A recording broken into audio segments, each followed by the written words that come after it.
మీరు మమ్మలను ప్రేమించి నాయన గతించిన వారమంతయు కాపాడి ఈ వారములో మొదటి దినమున మా ఆరాధ్య దైవమైన మిమ్మల్ని ఆరాధించడానికి సజీవులుగా భూమి మీద నిలబెట్టారు. మీ సముఖంలో ఉంచారు. సమాజముగా చేరి మిమ్మల్ని ఆరాధించుటలో ఇంతవరకు కీర్తనలతో స్తుతించున్నాం తండ్రి. ఈ సమయంలో లేఖనములో నుంచి ఈరోజు మాకు అవసరమైన మీ మాటలు మాకు అందించండి. నిలవబడి ఉన్న మీ దాసులైన నన్ను సమయోచితమైన జ్ఞానముతో నింపండి. వచ్చిన నీ బిడ్డలందరినీ మీరు జ్ఞాపకం చేసుకుని భౌతికంగాను బలహీన ఉన్నట్లయితే వారికి క్షేమమును అనుగ్రహించండి.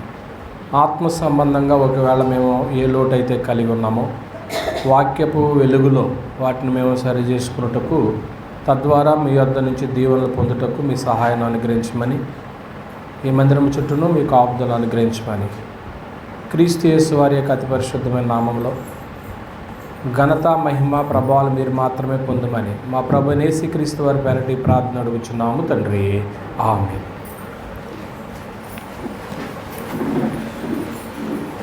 దేవునికి స్తోత్రాలండి. ఆరాధకులుగా చేరువచ్చినటువంటి దేవుని బిడ్డలైన మీ అందరికీ ప్రభువైన యేసుక్రీస్తు వారి నామంలో వందనాలు తెలియజేస్తున్నాను.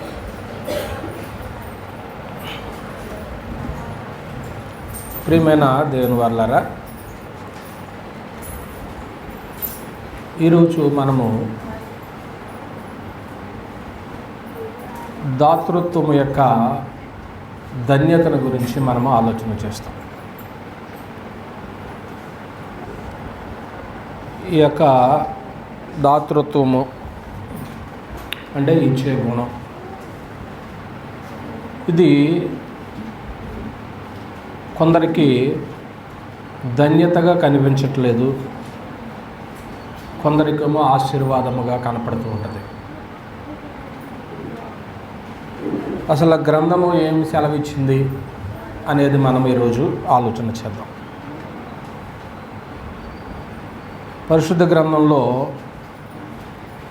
పుచ్చుకొనుట కంటే ఇచ్చుట ధన్యత అనేటువంటి మాటతో ఈరోజు మనం ప్రారంభిస్తాం ఈ పాఠాన్ని. పుచ్చుకొనుట కంటే ఇచ్చుట ధన్యత. ముందుగా ఆయనకిచ్చి ప్రతిఫలం పొందగలవారు ఎవరు అన్నాడు. ఇవన్నీ కూడా పరిశుద్ధ గ్రంథంలో మాటలే. అపోస్తుల కార్యాలు 20వ అధ్యాయము 35వ వచనం కానివ్వండి, రోమిలికి రాసిన పత్రిక 11వ అధ్యాయము 35వ వచనం కానివ్వండి. అయితే దాతృత్వంలో ఇచ్చే గుణంలో ఉన్నటువంటి ధన్యత ఎలాంటిదో ఇటు బోధిస్తున్నటువంటి బోధకులకు కానీ, సమాజంలో లేక సంఘంలో ఉన్నటువంటి సంఘ సభ్యులకు కానీ దాని గురించినటువంటి ఆలోచన అంతగా అవగాహన లేనట్లే కనపడుతూ ఉంటుంది. అంటే ఇవ్వట్లేదంటే ఇస్తారు, దాని గురించి పూర్తిగా యుక్తంగా ఆలోచించినట్లుగా కనపడతాం. ఎందుకు ఆ మాట అనుకున్నామంటే, పరిచయంలో కొన్ని మాటలు మనం ఆలోచన చేస్తాము. ఈనాడు క్రైస్తవ దాతృత్వం అనేటువంటి పేరుతో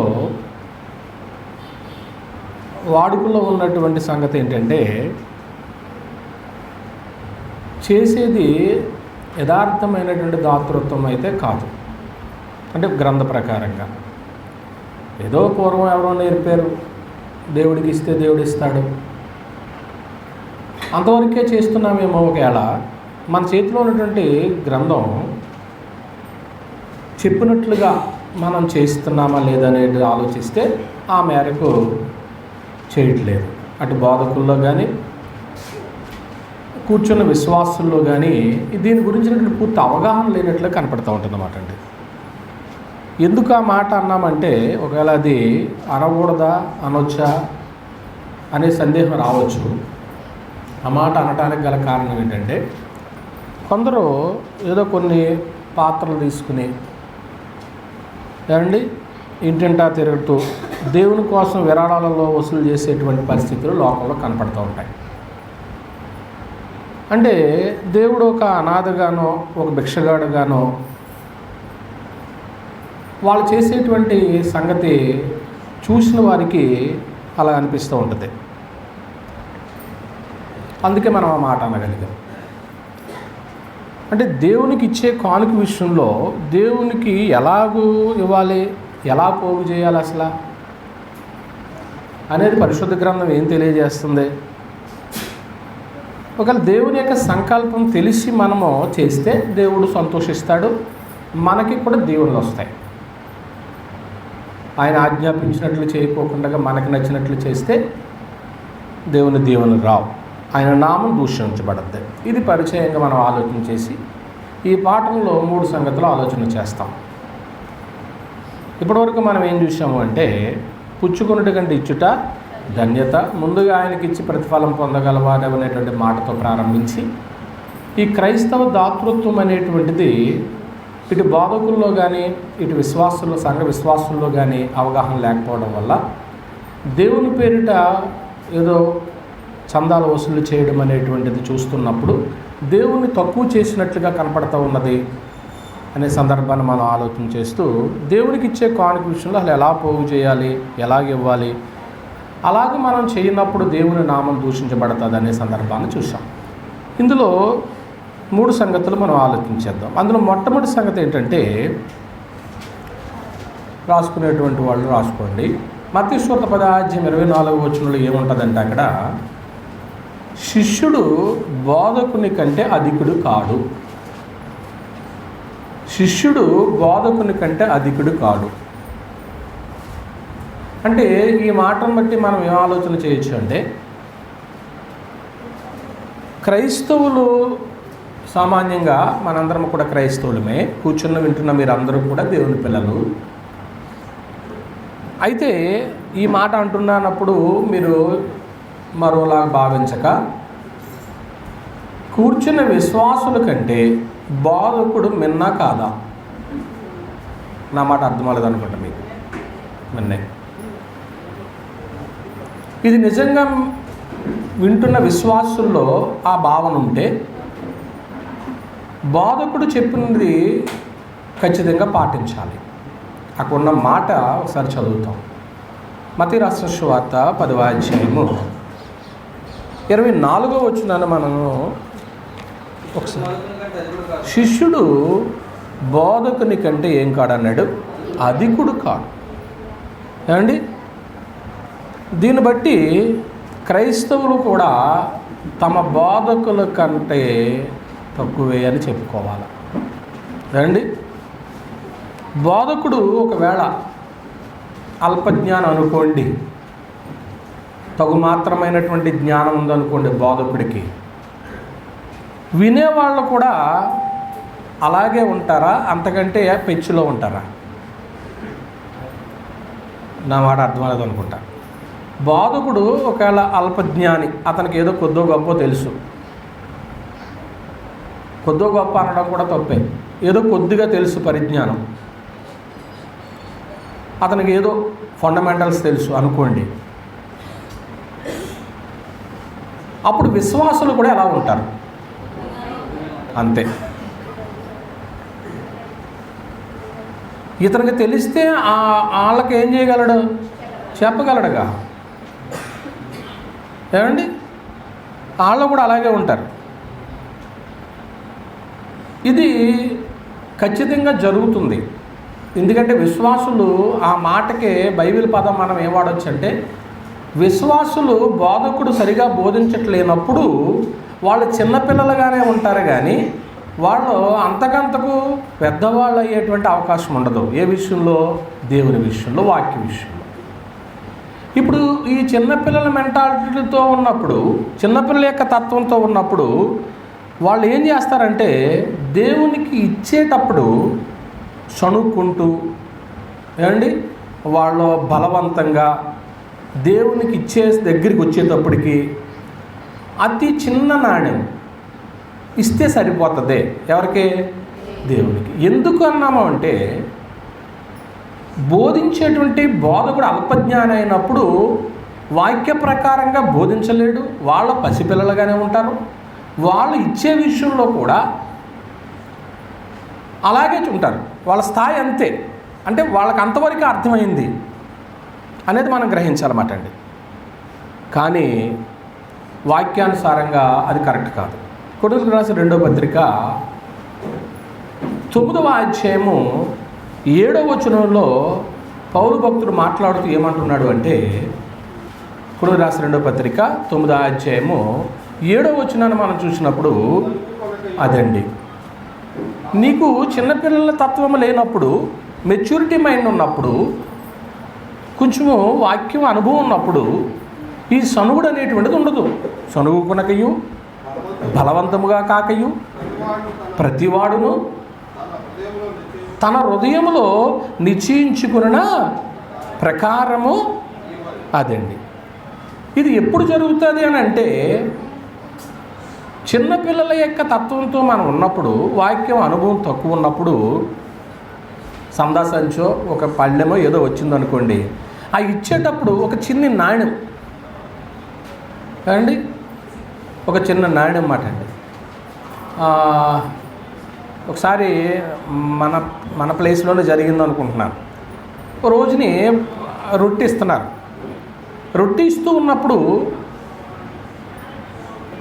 ఆ తీసుకునేటువంటి వ్యక్తి ఆ రొట్టె పాత్రలో ఒక 10 రూపాయలు ఎంతో కానుక పెట్టాడు. దాని అర్థం ఏంటి అంటే, ఆయన రొట్టెకి అంత వెల కట్టాడా, లేకపోతే రొట్టె తీసుకుంటే డబ్బులు ఇవ్వాలనా, లేకపోతే వాక్యంలో పూర్తి అవగాహన లేదా? అది సంగతి. ఇక్కడే జరిగింది. ఇప్పుడు లేరులేండి, వాళ్ళ ఫ్యామిలీ మన ఎంతో దూరం అయిపోయింది. అంటే ఉంటే వాక్యములు ఎదిగే కొలది, వాక్య జ్ఞానం అభివృద్ధి చెందే కొలది మనకి సంగతులు అర్థమవుతాయి. ప్రియమైన వాళ్ళరా, ఇప్పుడు మొట్టమొదటి మీరేమి ఆలోచన చేశారు? శిష్యుడు బోధకుని కంటే అధికుడు కాడు. అంటే ఇప్పుడు బోధకుడికి తెలిసిన సంగతులు శిష్యులు వినాలా లేదా? వినాలి. ఇప్పుడు బోధకుడు అల్పజ్ఞానం అనుకోండి, విశ్వాసులు కూడా ఎలా ఉంటారు? అలాగే ఉంటారు. వాళ్ళకి వాక్యం పూర్తి అవగాహన ఉండదు మాట అండి, ఉండదు. కూర్చుని నాకంటే చిన్నవాళ్ళు ఉన్నారు, నాకంటే పెద్దవాళ్ళు ఉన్నారు. ఇక్కడ కూర్చుని మీరు సందేశం వింటున్నారంటే అంటే దేని కొరకు వింటున్నారు మీరు? ఇక్కడ పూర్తిగా లేఖనానుసారమైనటువంటి బోధ ఉన్నదనేనా అనే కదా ఉంటున్నారు.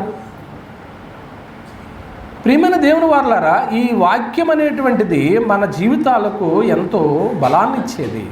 కనుక పాఠం కొంచెం పెద్దగా ఉంది కాబట్టి ముందుకు సాగడానికి ప్రయత్నం చేస్తాను నేను. ఈ యొక్క మొదటి భాగంలోనే మరొక సంగతి మనం ఆలోచన చేస్తాం. మొట్టమొదట ఇప్పుడు దాకా నేను చెప్పినవి మీరు మనసులో పెట్టుకుని రెండో సంగతికి వెళుతున్నాను. ఏంటంటే అంటే రెండో సంగతి అంటే అప్పుడే మీరు మెయిన్ సంగతిగా ఆలోచన చేయొద్దు. మొదటి సంగతుల్లోనే శిష్యుడు బోధకుని కంటే అక్కడే ఉన్నాను. అందులో ఇంకా కొన్ని సంగతులు మీ ముందు పెడతా, తర్వాత మరో సంగతికి వెళదాం. ఇది పిల్లల యొక్క తత్వంతో ఎప్పుడు ఉంటారు అంటే, నా బోధ ఎప్పుడు కథల దగ్గర ఉండిపోయింది అనుకోండి, నా బోధ ఎప్పుడు ఉపమానాల దగ్గర ఉండిపోయింది అనుకోండి, నా బోధ ఎప్పుడు కూడా ఫండమెంటల్స్ దగ్గర ఉండిపోయింది అనుకోండి, మూల సూత్రాల దగ్గర ఉండిపోయింది అనుకోండి, సంఘం కూడా ఎదగదు, వాక్యములు ఎదగలేరు. ఒక ప్రశ్న వేయగానే మీరు సమాధానం చెప్పగలుగుతున్నారు అంటే మీరు అభివృద్ధి అయ్యారా లేదా? అభివృద్ధి అయ్యారనే కదా అని అర్థం. 10 ఏళ్ళలో 15 ఏళ్ళలో 20 ఏళ్ళలో 30 ఏళ్ళు అయినప్పుడు కొంచెం అభివృద్ధి అయ్యారు. ఇప్పుడు మన పిల్లలు ఉన్నారు, వాళ్ళకి అంత అవగాహన లేదు. వాళ్ళు ఏమంటారంటే, కానుక వేసేటప్పటికి ఒక చిన్న నాణ్యం వేస్తే సరిపోద్దే, వాళ్ళకి అలాగ అర్థమైంది. లేదా నువ్వు నేర్పావో. ఇక్కడ మనం ఏం ఆలోచన చేస్తున్నామంటే, మరో సంగతి, అపవాది క్రైస్తవుల యొక్క అల్ప విశ్వాసాన్ని ఆధారం చేసుకుంటాడు. ఈ పాయింట్ చాలా బాగుంటుంది.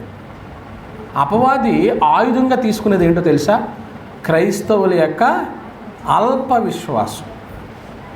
విశ్వాసం లేదని నేను అనట్లేదండి. ఆ విశ్వాసం ఎటువంటిదంటే అందులో ఏమీ లేదు, బలం అల్పంగా ఉంది.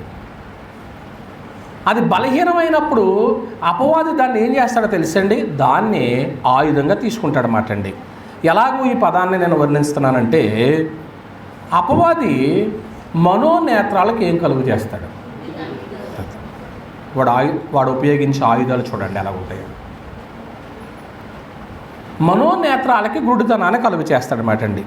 అంటే నేత్రాలకు గుడ్డితనాన్ని కలుగు చేస్తాడు అన్నప్పుడు వాడు ప్రతి అవకాశాన్ని కూడా వాడు వినియోగించుకుంటాడు.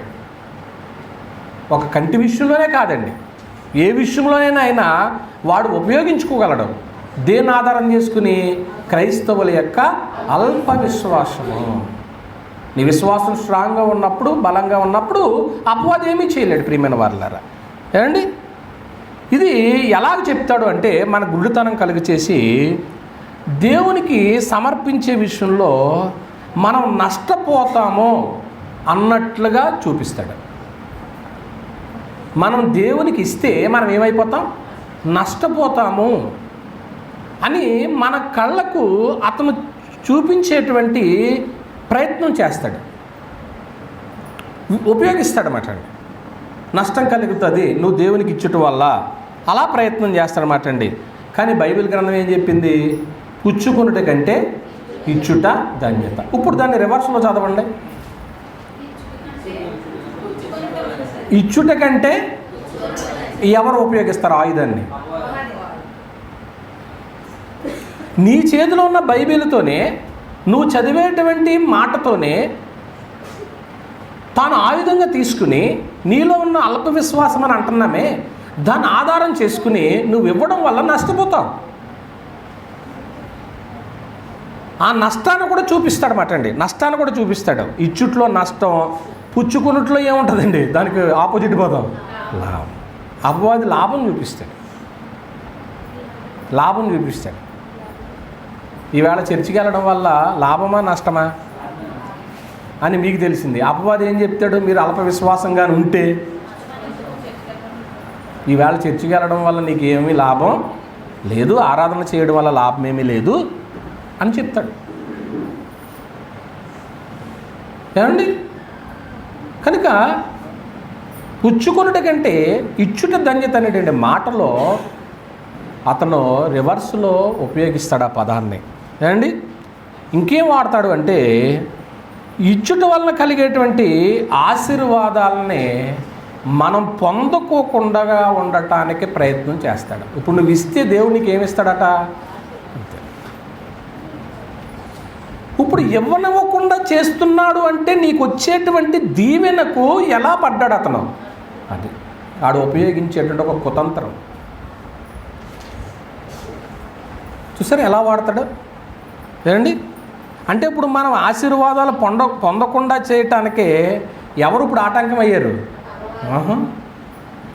అపవాది మాట అండి. ఏమండి, సత్యాన్ని అసత్యంగా మార్చి ఆశీర్వాదానికే పాత్రులుగా ఉన్నటువంటి వాళ్ళని నరక పాత్రులుగా చేసేటువంటి పనే ఆడిది. ఇది చిన్నది అనుకుంటున్నాం, దేవునికి ఇచ్చే విషయంలోనే అనుకుంటున్నాం, కానీ ఇది ఎంత ప్రమాదం వరకు తీసుకెళ్తున్నాడో చూడండి. ఎవరండి? అపవాది మాట అండి. అంటే దేవుని యొక్క వాక్యాన్ని మనం అనుసరించుకోకుండా చేసి, అంటే గ్రంథంలో ఉన్న చేయకపోతే అనుసరించినట్లేగా. అప్పుడు దేవుని దగ్గర నుంచి ఏం ఆగిపోతాయి? అది మనుషులు ఎవరు ఇవ్వలేరండి. ఆశీర్వాదాలు, దీవెనలు ఎవరివ్వాలండి? దేవుడే. ఆయన దగ్గర నుంచి వచ్చే దీవెన నువ్వెక్కడ పొందుకుని ఒక మెట్టు ముందుకెళ్ళిపోతావు అని తట్టుకోలేడు. ఎవరు? తట్టుకోలేడు మాట. ఎక్కడ నిన్ను ఉపయోగించుకుంటాడని చెప్పాను? నీలో ఉన్న, నాలో ఉన్న అల్ప విశ్వాసం. అదే చిన్న మాట అనుకుంటున్నారా? విశ్వాసం అనే మాట. కూర్చున్న వాళ్ళందరూ విశ్వాసులే, బలమైన విశ్వాసులు నేను అనుకుంటలేదు. మనలో ఉన్నటువంటి విశ్వాసం అప్పుడప్పుడు ఏమవుతూ ఉంటుందో తెలుసా? ఆ క్వాలిటీ తగ్గిపోతూ ఉంటుంది, ఆ నాణ్యత క్షీణిస్తుంది. మొదట్లో ఉన్న విశ్వాసం ఉంటుందా? మొదట్లో ఉన్న ప్రేమ ఉంటుందా? మొదట్లో ఉన్న ఆసక్తి ఉంటుందా? సన్నగిలుతుంది. ఎవరు చేశారు దీన్ని అంతటికి? అపవాదే చేసేది. అంటే మనకు వచ్చేటువంటి ఆశీర్వాదాన్ని ఆటంక పెట్టడానికి అతడు ఉపయోగించేటువంటి ఒక కుతంత్రమే, లేకపోతే ఒక ఆయుధమైన అనుకుంటారేమో. ఏది ఏమైనా అందువల్ల అపవాది విషయంలో వాడు తప్పని నేను అనట్లేదు, కానీ ఇక్కడ మనలో ఉన్నటువంటి అల్ప విశ్వాసాన్ని వాడు ఎలా వాడుకుంటున్నాడు? ఆయుధంగా వాడుకుంటున్నాడు అన్నమాట అండి. ఎలాగుంటుందో బైబిల్ గ్రంథంలో నుంచి ఒక ఉదాహరణ తెలిసిందే చెప్తాను. ఏదెన్లో మన అవతలి దగ్గరికి వచ్చి దేవుడని యెహోవా ఏమన్నారు? ఈ పండు తిను దినమున నిశ్చయముగా చచ్చెదరు అని చెప్పినప్పుడు మీరు చావనే, అంతే అన్నమాట ఎవరు? అపవాది. మీరు చావనే చావరు అంటే ఇప్పుడు దేవుని మాట కరెక్టా, అపవాది మాట కరెక్టా? మరి ఎవరి మాట విన్నారు? అపవాది మాట విన్నారు. వచ్చి ఆశీర్వాదానికి ఏమైపోయారు? వాళ్ళు దూరం అయిపోయారు. వాళ్ళలో ఉన్నటువంటి అల్ప విశ్వాసాన్ని సాధనంగా వాడుకున్నాడండి. మీరు చావనే చావరన్నాడు. ఇదే ఆ రోజు ఏదేనులో మొదలుపెట్టినటువంటి ఆడి యొక్క ఆయుధం. మీరు బైబిల్ చరిత్ర అంతట్లోనూ కూడా చూస్తే వివిధమైనటువంటి రూపాల్లో దేవునికి దూరం చేసినటువంటి అనేక సందర్భాలు ప్రజల్లో ఉంటూ చివరికి ఈరోజు పాఠం దగ్గర క్రైస్తవ దాతృత్వాన్ని కూడా ఏం చేశాడు? వాడు ఇవ్వనివ్వకుండా చేశాడు. ఇప్పుడు వాడు చేసింది మన బాగుక ఓగుక? నా మాట అర్థం అవ్వలేదు అనుకుంటా. మనల్ని బాగు చేయడానిక, మనల్ని పాడు చేయడానిక? మనల్ని పాడు చేయడానికేనండి. అంటే ఇప్పుడు వాడు ఆయుధము ఈరోజు పాఠం దగ్గరికి ఉపయోగించుతున్నాడనే సందర్భాన్ని మీ మనసుకి తీసుకొచ్చాను కాబట్టి మరొక అడుగు ముందుకేస్తున్నాను. ఏంటి అంటే పుచ్చుకొనుట కంటే ఇచ్చుట ధన్యం. అసలు ఏంటి ఆ ధన్యత? ఎలా ఉంటుంది అసలు? తెలిస్తే కదా మనం ఇవ్వడానికి. పుచ్చుకొనుట కంటే ఇచ్చుట ధన్యత అనేటువంటిది మనం పరిశీలిస్తే సంగతులు కొంచెం లోతుకి వెళతాం. దేవుడు అనేటువంటి యెహోవా ఆదికాండం 17వ అధ్యాయంలో 19వ వచనం దగ్గరకు మనము వచ్చినప్పుడు అక్కడ సందర్భం ఏంటంటే దేవుడు షారా ద్వారా అబ్రహాముకు సంతాన వాగ్దానం చేశారు. అబ్రహాము గారికి సంతాన వాగ్దానం చేశారు షారా గారి ద్వారా. అంటే పుట్టబోయేటువంటి ఇస్సాకుతో దేవుడు ఏం చేయాలనుకుంటున్నాడంటే తన నిత్యమైన నిబంధన స్థిరపరచాలనుకున్నాడు. ఆ మాట ఉంది అక్కడ, చూస్తారో ఎవరన్నా చదువుతారు. 17వ అధ్యాయం 19వ వచనము. దేవుడు నీ భార్య అయిన షారా నిశ్చయముగా నీకు కుమారుని కనును, నీవు అతనికి ఇస్సాకు అని పేరు పెట్టుదువు, అతని తర్వాత అతని సంతానం కొరకు అదండి నిత్య నిబంధనగా అతనితో నేను ఏం చేస్తాను? స్థిరపరుస్తాను. అంటే ఇప్పుడు షారా తల్లి ద్వారా అబ్రహాముకు సంతాన వాగ్దానం చేశాడు. పుట్టబోయేటువంటి ఇస్సాకుతో దేవుడు ఏం చేయాలనుకున్నాడు? తన నిత్య నిబంధన స్థిరపరచాలనుకున్నాడు. నిత్య నిబంధన అంటే ఇంకా శాశ్వతమైన నిబంధన మాట అండి. మరి అబ్రహాము గారి గురించి దేవుడు ఏమి ఇచ్చాడో చూడండి. ఇప్పుడు ఆ నిబంధన చేసి 18వ అధ్యాయం ఆదికాండము 18వ వచనంలో అబ్రహాము గారు నిశ్చయముగా బలము గల గొప్ప జనం అవుతాడు. అతని మూలముగా భూమి యొక్క సమస్త వంశములు ఏం చేయబడతాయి? ఆశీర్వదించబడతాయి. ఓకే, ఇది మీ అందరూ అనేక సార్లు విన్నారు. ఇప్పుడు అలాగ ఆశీర్వదించుతాను అనే మాట దేవుడు ఇచ్చిన తర్వాత అది జరగటానికే రోజులు పట్టిందా, సంవత్సరాలే పట్టిందా? అబ్బా, దేవుడు మాట ఇచ్చాడు అంటే టైం పడుతుంది. ఈ టైంలో మనలో ఉన్న విశ్వాసం ఏమైపోతుంది? ఇవ్వడనుకుంటున్నావమ్మా దేవుడు? అయ్యా నమ్మాలి. నీకు ఏది శ్రేష్టమైందో, నాకు ఏది శ్రేష్టమైందో, ఏది మేలో ఎవరికి తెలిసండి? మనల్ని కనినటువంటి దేవునికి తెలిసండి. అందుకే అంటాడు, మనం అడుగు వాటన్నిటికంటే, ఊహించినటువంటికంటే నీ ఊహలు తక్కువ, ఆయన ఊహలు ఎక్కువ, పెద్దవి. భూమి కంటే ఆకాశం ఎంత ఉన్నతముగా ఉందో ఆయన యందు భయభక్తులు గల వారి ఆయన కృప అంతా అధికముగా ఉన్నది. అనేక సంవత్సరాలు పట్టేసిందండి. ఎంతవరకు వెళ్ళిపోయిందంటే వాళ్ళ జీవితం, షారా తల్లి యొక్క శరీరం ఏమైపోయింది? ఇంకా పిల్లలు పుట్టడానికి అవకాశం, శరీరం ఉడిగిపోయింది. ఇంకా నిరీక్షణ ఉంటుందా? ఇచ్చింది మాట ఇచ్చింది ఎవరో? నిత్య నిబంధన. మళ్ళీ అబ్బా, ఇప్పుడు నీ గర్భంలోంచి కొడుకు వస్తాడు, ఆ కొడుకుతో నేను ఏం చేయాలనుకున్నా? నిత్య నిబంధన చేయాలనుకున్నా అన్న తర్వాత సంవత్సరాలే పట్టేసిందండి. ఏమండి, మొత్తానికి దేవుడిచ్చినటువంటి మాట ప్రకారంగా ఆదికాండం 21వ అధ్యాయము 2వ వచనం ప్రకారంగా మనం ఆలోచన చేస్తే ఏం జరిగిందో అక్కడ ఒక సందర్భం మనకు కనపడుతూ ఉంది. 21వ అధ్యాయం ఆదికాండము 2వ వచనం అండి. ఎట్లనగా అదేంటి, ప్రతి దానికి ఏమంది ఒక నిర్ణయ కాలం, టైం ఉంది. టైం రావాలంటారు చూడండి, మనకి ఇంకా టైం రాలేదేమో. వచ్చినప్పుడు దేవుడు తప్పకుండా ఏం చేస్తాడు? ద్వారాలో తెరుస్తాడు. నమ్ముదామా?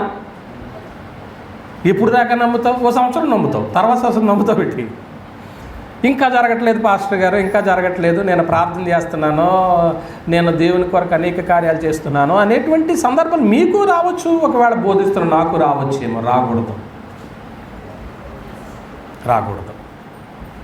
అన్నట్లుగా దేవుడు ఏం చేసేసాడు చదవండి. 21వ అధ్యాయం 2వ వచనము. ఎట్లనగా దేవుడు నిర్ణయ కాలములో శారా గర్భవతి అయి అతని ముసలితనమునందు జరిగిందా లేదా అమ్మా? అంటే ఇప్పుడు నిత్య నిబంధన చేస్తానన్నటువంటి బిడ్డ జన్మించడా లేదా? జన్మించడు. ఇంకో మాట చెప్పాలంటే మృతతుల్యమైనటువంటి శరీరం అంటాడు శారా తల్లికి. అటువంటి పరిస్థితుల్లో కూడా దేవునికి సాధ్యం అన్నారు కాబట్టి ఎలాగైతే మొత్తానికి ఆ వృద్ధ దంపతులకు చెప్పండి కుమారుడు పుట్టాడు. బాగుంది. ఆ కుమారుని అపురూపంగా పెంచుకుంటున్నారు, ఆడుతున్నారు. ముసలితనంలో పుట్టిన పిల్లడు ఎలాగుంటాడండి? సంతోషమే కదా. అందుకే ఇస్సాకి ఏమని పేరు పెట్టారు? ఆ పేరుకి అర్థం ఏంటి? నవ్వు. మన పిల్లలు మన ముందు నడుస్తూ ఉంటే మనకి ఎలా ఉంటుందండి? వాళ్ళు అల్లరి చేసినా కానీ ఎలా ఉంటుంది? చిన్నపిల్లలు పెద్ద అయ్యి కొడతాం అనుకోండి, చిన్నపిల్లలు అల్లరి చేసినా మనకి ఎలా ఉంటుంది? ముద్దు వస్తుంది ఏమండి. ఆ పిల్లలు లేక ఎందరో చాలా బాధలు పడుతున్నారు. నేను పిల్లల్ని చూసినప్పుడు అదే అనుకుంటాను, దేవా మా మందిరంలో పిల్లల్ని ఇచ్చి వస్తుంది, మరి గర్భాలను తెరుస్తూనే వస్తుంది, ఇంకా కొన్ని లోట్లు ఉన్నాయి అవి కూడా తీర్చుతండి అని అడుగుతూ ఉంటాను. మన నోటి నిండా నవ్వు ఉంచేది ఎవరండి? దేవుడేనండి. అలాగనే ఈయన పప్పలట్టుపోతున్నాడు ఈయన ఏమండి. ఓకే, కనుక ప్రియమైన దేవుని వారలారా, ఈ వృద్ధ దంపతులకు మొత్తానికి కుమారుడు జన్మించాడు. బాగుంది, చక్కగా ఆనందపడుతూ ఉన్నారు. ఒకరోజు రానే వచ్చింది. ఒకరోజు ఏం జరిగింది అన్నట్లయితే అది తలవని తలంపుగా దేవుడు అబ్రహాముతో అంటున్న మాట 22వ అధ్యాయం ఆదికాండము 22వ అధ్యాయం మొదటి వచనాన్ని మనం చూసినప్పుడు ఏమని ఆ సంగతులు జరిగిన తర్వాత అబ్రహామును పరిశోధించెను. ఎట్లనగా ఆయన అబ్రహామా పిలువగా చిత్తము ప్రభువా నేను. అప్పుడు ఆయన నీకు ఒక్కడై ఉన్న నీ కుమారుణ్ణి అనగా నువ్వు ప్రేమించి ఇస్సాకును తీసుకుని మోరియా దేశమునకు వెళ్ళి అక్కడ నేను నీతో చెప్పబో పర్వతములలో ఒక దాని మీద దహన బలిగా అతను అర్పించమని చెప్పాడు. ఇది బాధ సంతోషమా? లేక లేక లేక లేక సంవత్సరాలు కనిపెడితే వాగ్దాన పుత్రుని ఇచ్చాడు.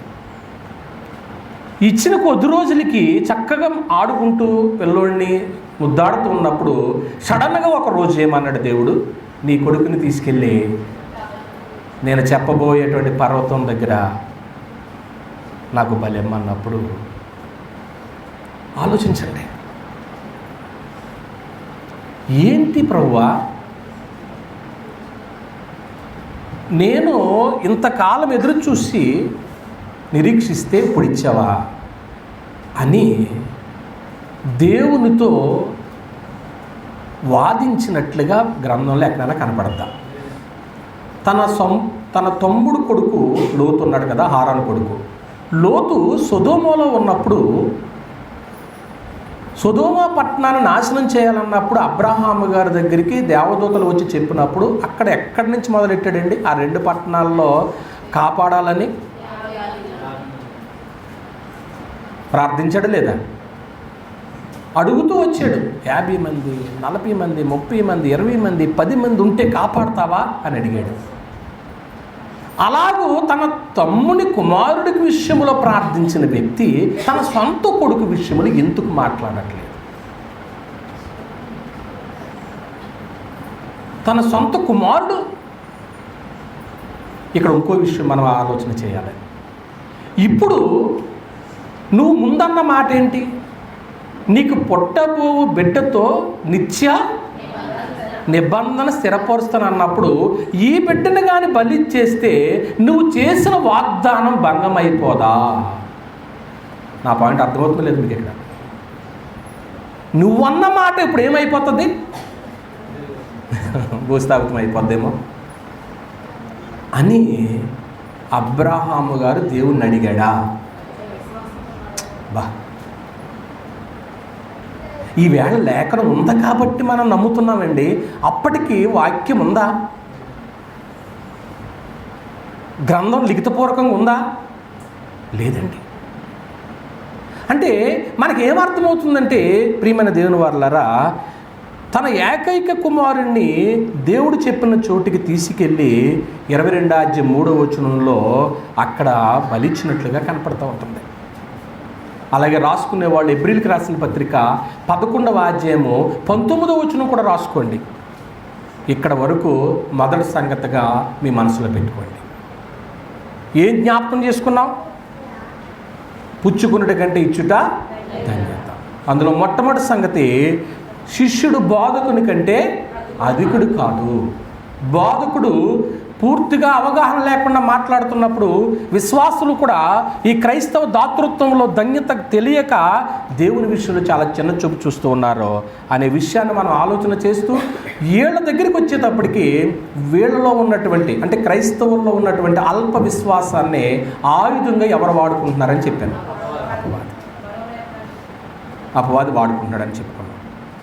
ఆ అపవాది వాడుకుంటూ మనకొచ్చే దీవెనలు ఏం చేస్తున్నాడో రానివ్వకుండా అది మనం గ్రహించలేకపోతూ ఉన్నాం. ఈ సందర్భంలో మనం ఎవరిని తీసుకున్నామంటే అబ్రహాము గారిని జ్ఞాపకం చేసుకున్నాం. అంటే పుచ్చుకునుడి కంటే ఇచ్చుట ధన్యత ఎటువంటి ధన్యత అనే దాన్ని పరిశీలించినప్పుడు దాకా. ఇప్పుడు రోమనంకి 2 వేసుకోండి, 2వ సంగతిగా ఆలోచన చేస్తాం. ఏంటి అంటే ప్రియమైన దేవుని వారలారా, ఇప్పుడు దాకా మనం ఆలోచన చేసినటువంటి అబ్రహాము గారి గురించి, అబ్రహాము గారు తన కుమారుణ్ణి బలి ఇవ్వడం అనేటువంటిది ధన్యత కాదా? మీరు ఒక మాటలో ధన్యత అని చెప్పేశారు. నేను 3 రోజులు కష్టపడతాను కన్నా ధన్యత రాలేదు నాకు. ఏమండి? ఇప్పుడు అది ఆలోచన చేయాలి. అలాగో నిజంగా దీన్ని బట్టి మీకు అర్థమవుతుందా? అంటే ఇప్పుడు విశ్వాసులు కూడా అప్డేట్ అవ్వాలా లేదా? మీరు అప్డేట్ అయిపోయిన వాళ్ళు. అసలు మీకున్న జ్ఞానం చాలా గొప్పది. లోక జ్ఞానమా దైవ జ్ఞానమా? దైవ జ్ఞానం అయితే దాన్ని దేంతో పోల్చాడో తెలుసా? ఈ లోక జ్ఞానము దేవుని దృష్టికి వెర్రి.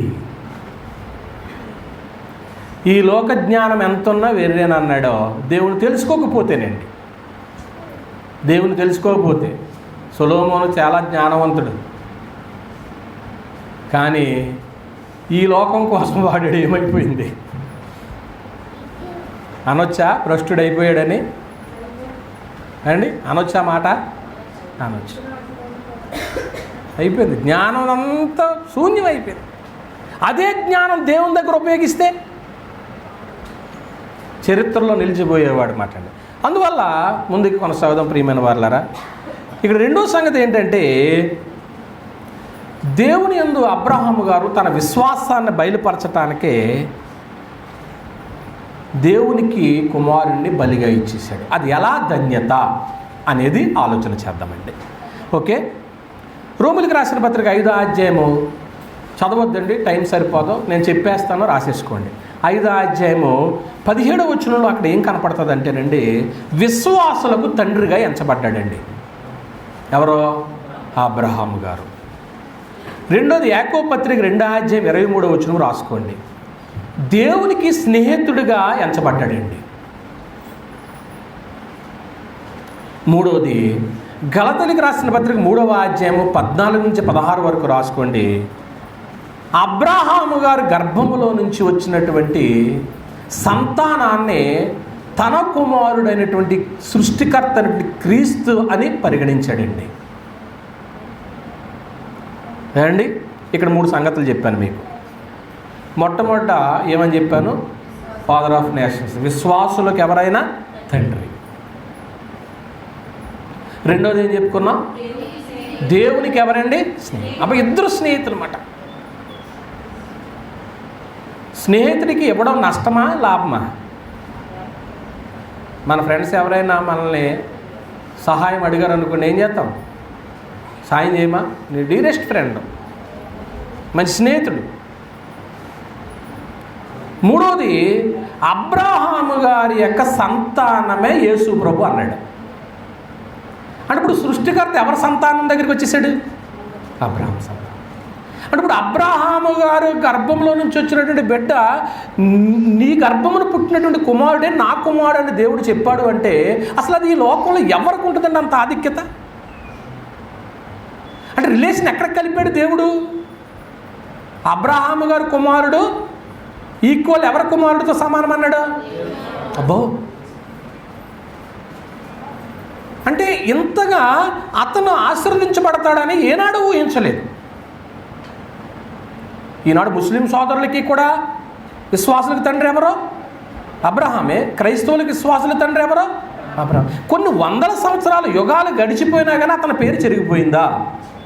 చెరిగిపోలేదంటే ఇది ధన్యత కాదా? దేవునికి ఎంతమంది భూప్రపంచంలో పుడుతున్నారు, చస్తున్నారు ఎంతమంది ఉన్నా దేవునికి స్నేహితుడిని పిలవబడినటువంటి అబ్రహాం ఒక్కడే కాబట్టి అతనికి ధన్యత కాదా మాట? మూడవది, నీ గర్భమున పుట్టినటువంటి పిల్లలు అనేక మంది కలిగి ఉన్నారు నీకు. వాళ్ళందరికంటే వాగ్దాన పుత్రుడు ఇస్సాకుని ఇవ్వటానికి టైం పట్టింది. ఆ ఇస్సాకు ద్వారా వచ్చినటువంటి వారే యేసుక్రీస్తు. ఆ యేసుక్రీస్తు ప్రభు వారే నా సంతానం అన్నాడంటే ఇది ధన్యత కాదా? మరి పుచ్చుకునుట కంటే ఇచ్చుట. ఆ రోజు ఒకవేళ అబ్రహాము గారు తన కుమారుని బలి ఇవ్వకలేదు అనుకోండి, ఇటువంటి ధన్యత అతనికి ఉండేదా? విశ్వాసం ఉందంటే సరిపోదండి. విశ్వాసానికి కొంచెం దన్నుగా ఉండటానికి ఒక క్రియ ఉండాలండి. నాకు విశ్వాసం ఉందని నోటితో చెప్పడం కాదండి, దానికి దగ్గరికి ఏం కనపడాలా? ఒక క్రియ ఉండాలండి. క్రియలు లేని విశ్వాసం ఏమన్నారో? మృతం అన్నారండి. ఇప్పుడు అబ్రహాము గారి యొక్క విశ్వాసంలో తన క్రియ కనపడుతుందండి. చూసారా? దాతృత్వంలో పుచ్చుకున్నటి కంటే ఇచ్చుట ధన్యత. ఒకవేళ ఆ రోజే కానీ ఇతను బలిగా అర్పించలేదు అనుకోండి, ఈ ధన్యత వచ్చేదా? ఏమండి, ఇంతమంది చెప్పుకునే వాళ్ళమా మనం అబ్రహాం గారి గురించి? ఇప్పుడు మనం చచ్చిపోయినా మన గురించి చెప్పుకోరా? ఏమని చెప్పుకుంటారో? మనం చేసిన దాన్ని బట్టే చెప్పుకుంటారు.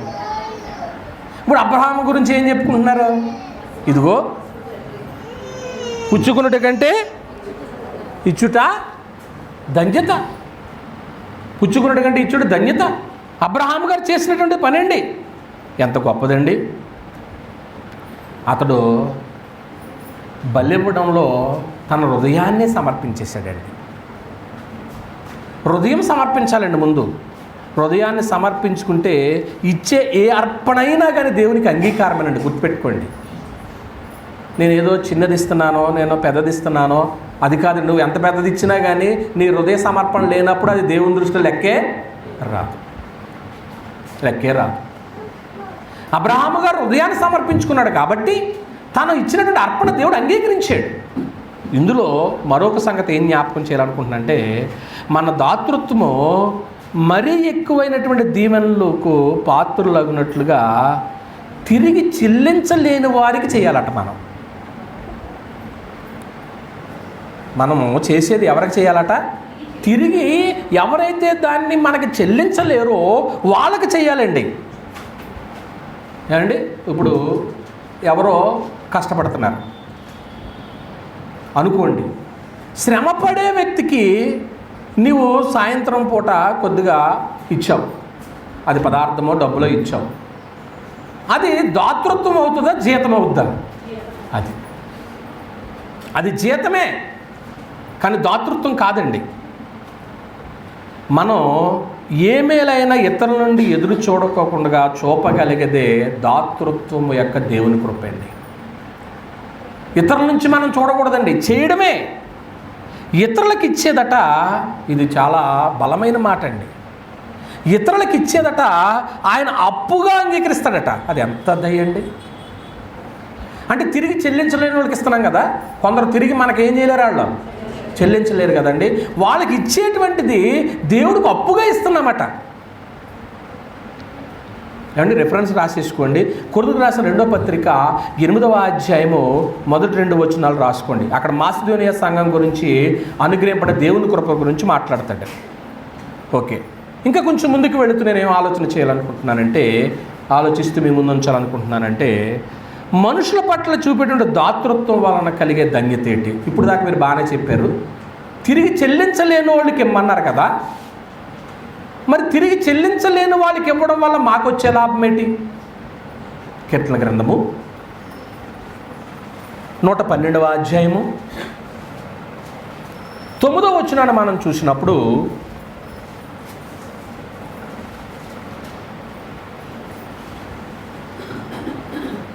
లేదా మీ బైబిల్లో వాడు దాతృత్వము కలిగి పేదలకిచ్చి, చూసారా అక్కడ పర్సన్స్ కూడా చెప్పేశాడు, వాళ్ళు ఇవ్వలేరు తిరిగి. అదండి, ఇచ్చిన వాళ్ళ నీతి ఎలా ఉంటుందట? నిత్యము. అబ్బా, అది నీకు ఎన్నడున్నా నిత్యము అన్నాడు. నువ్వున్నా లేకపోయినా అది నిత్యము ఉంటుంది. కొమ్ము ఏమవుతుంది అన్నాడు? ఘనత నొందుతుంది, హెచ్చింపబడతారు. మనుషుల పట్ల చూపేటువంటి దాతృత్వం గురించి చెప్తున్నాడు. అలా మనం ఇవ్వలేని వాళ్ళకి సహాయం చేసినప్పుడు, దాతృత్వంతో ఇచ్చే గుణంతో నువ్వు చేసినప్పుడు నీ నీతి నిత్యం ఉంటుంది అన్నాడు. ఇంకేం చెప్పాడు తెలుసా? మీ కొమ్ము హెచ్చింపబడుతుందని చెప్పేశాడు మాట అండి.